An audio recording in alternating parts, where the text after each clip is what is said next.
Bonjour et bienvenue sur le cours pour retrouver les PGCD. Donc ici, nous allons faire les deux méthodes. On va démontrer que les deux méthodes donnent exactement la même chose.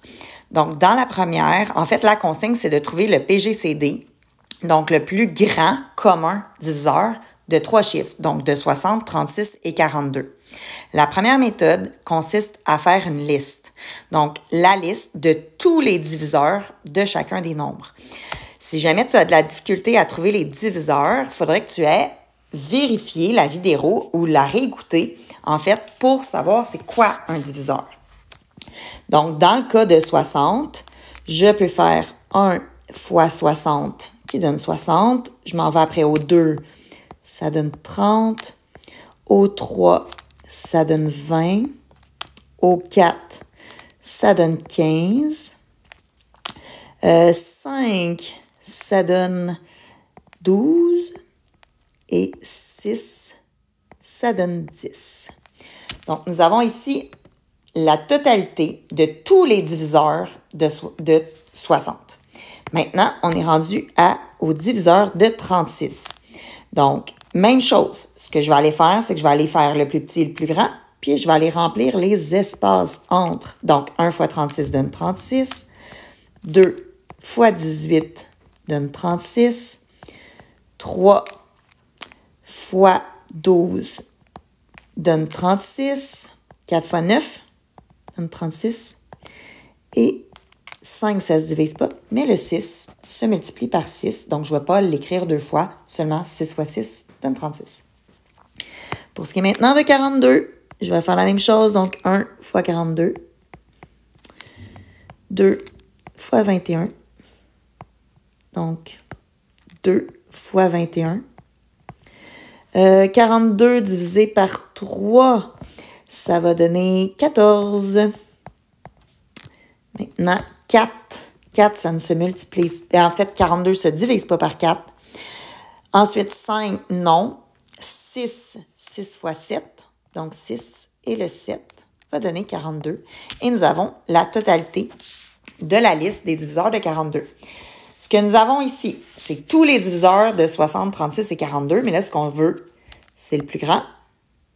C'est celui qui est commun. Fait que la première étape, après avoir fait les diviseurs, je vais aller trouver tous ceux qui sont communs. Quand je regarde, le 1 est commun. Le 2 est commun.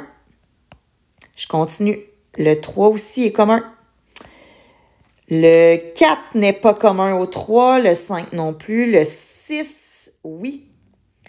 Donc, le 6 est commun au 3. Le 7, non. Le 12 non plus. Le 15 non plus. 20 non plus. 30 non plus. 60 non plus. Donc, les diviseurs qui sont communs, c'est 1, 2, 3 et 6. Mais dans le fond, ce que je vais faire, c'est que je vais prendre le plus grand. La réponse, c'est 6. Donc, le plus grand diviseur, en faisant la méthode de la liste, ça me donne 6. Maintenant, ce que je vais aller faire, c'est que je vais aller construire... En fait, je vais aller faire la deuxième méthode. Puis la deuxième méthode, c'est pas la liste, c'est de faire la factorisation première de chacun de ces nombres-là. En premier, je vais aller faire la factorisation première. Si tu ne te souviens plus c'est quoi un nombre premier, il faudrait que tu ailles revoir la vidéo. Donc, 6 fois 10. Je continue parce que ce n'est pas des nombres premiers. 2 fois 3. Donc, ça, c'est des nombres premiers. Et ici, 2 fois 5. Donc, j'arrête car tous mes nombres sont premiers. Donc, 2, 3 et 5. Tout ça, c'est des nombres premiers. Après ça, je vais aller faire exactement la même chose. Mais maintenant que j'ai fait le 60, je vais aller faire la même chose avec le 36. Donc, le 36, je vais aller diviser par 6. Donc, 6 fois 6, 36. Ici, 2 fois 3. 6, 2 fois 3. Donc, j'ai mes diviseurs. Ici, mes nombres premiers, qui va donner 36. 42 maintenant. 42, Je vais y aller avec 6 fois 7. 7, c'est déjà un nombre premier, fait que je ne veux pas l'oublier, là. Étant donné que c'est déjà un nombre premier, je vais aller l'encercler, puis le 2, ben c'est 2 fois 3. Je vais aller encercler tous mes nombres premiers. Pour être sûr que j'ai la bonne réponse, pour être sûr que la première étape est bien faite, je pourrais aller faire une multiplication. 2 fois 3, ça donne 6. 6 fois 7 donne 42, donc c'est bien. Pour le 36, je fais 2 fois 3 fois 2 fois 3, donc ça va donner 36. Et pour le 60, je ferai 2 fois 3, 6. 6 fois 2, 12. 12 fois 5, 60. Maintenant que ça, c'est fait, ce que je vais aller faire, c'est que je vais faire 3 cercles. Donc, un premier cercle. Je vais aller faire un deuxième cercle. Puis je vais aller faire maintenant un troisième cercle. C'est pas un hasard que j'ai repris les mêmes couleurs. C'est parce que chaque cercle, c'est en réalité le cercle qui appartient au même nombre. Fait que le rouge, c'est le cercle du 36. Le jaune, c'est le cercle du 42. Puis le 60, c'est le cercle bleu.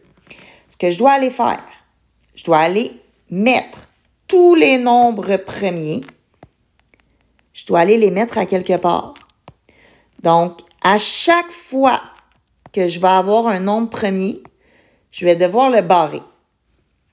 Regarde bien la technique que je vais utiliser. Donc, j'ai un 2 ici.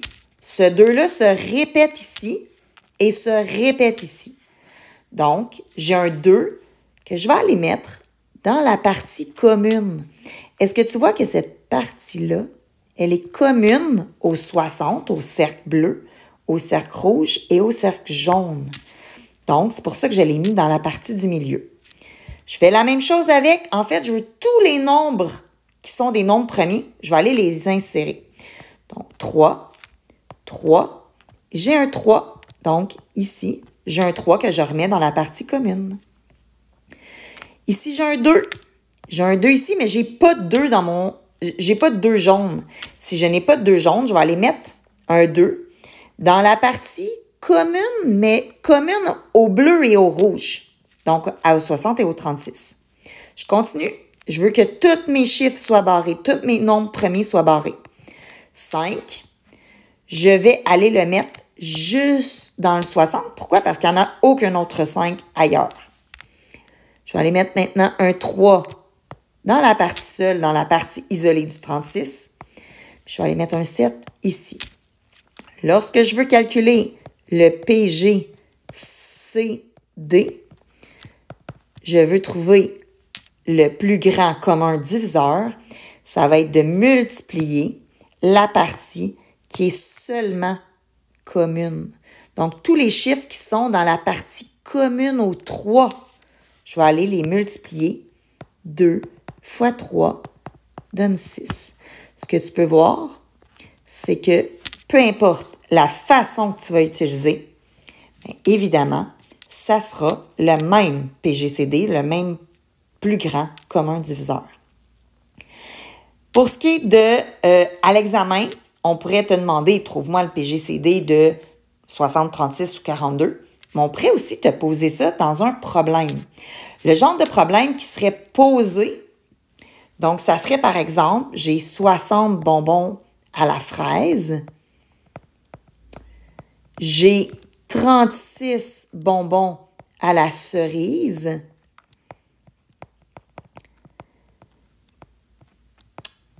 et j'ai 42 bonbons aux pêches. C'est toujours la même chose. Les questions qui vont être demandées où tu vas devoir utiliser la technique des PGCD pour arriver à la réponse, c'est « Je veux faire des sacs identiques ». Quand il y a ça, là, hein, ça devrait te sonner une cloche que c'est les PGCD. Puis en même temps, là, quand je t'ai expliqué c'était quoi un diviseur, ce que je t'ai dit, c'est que les diviseurs, hein, regarde des diviseurs de 60, sont plus petits ou égales aux chiffres. Même chose pour 36. Les diviseurs de 36 sont tous plus petits ou égales à 36. Mais si je te dis que tu as 60 fraises, 60 bonbons aux fraises, 36 bonbons à la cerise et 42 aux pêches, est-ce que ça serait possible de faire 120 sacs? Donc, un nombre qui serait plus grand. Ben non, ça ne serait pas possible. Donc, c'est sûr que ça l'élimine les PPCM qui sont des multiples qui, eux, ont une valeur plus élevée. Dans le cas où on veut faire des sacs identiques, bien évidemment, il va y avoir le chiffre va nécessairement être plus petit. Donc, plus petit, on est dans les plus grands communs diviseurs.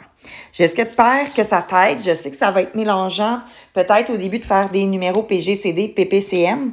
Assure-toi, il y a une feuille de 20 numéros que tu pourrais juste, même sans les résoudre, juste arriver à regarder est-ce que c'est un numéro de PPCM ou PGCD. Donc, n'hésite pas à regarder cette vidéo si tu en ressens le besoin.